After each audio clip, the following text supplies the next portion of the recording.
Hi everyone, today I'm going to share with you a mouth-watering recipe for butter chicken. This classic dish is a staple in many Indian restaurants, but the beauty of this recipe is that you can easily adapt it to suit your family and taste buds. You'll start by marinating the chicken in a mixture of yogurt and spices, which will infuse the flavors into the meat.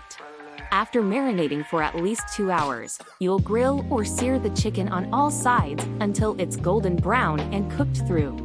While the chicken is cooking, you'll make a creamy and flavorful sauce using yogurt, milk, tomatoes, ginger, garlic, and garam masala. To this, you'll add a touch of cream and let it simmer until the sauce thickens. Once the chicken is cooked, you'll transfer it to a plate and add the sauce on top. To finish it off, you'll garnish with chopped green coriander, fresh chili, and grated cheese. This dish is perfect served with basmati rice, naan, or roti. Enjoy your delicious and authentic butter chicken recipe.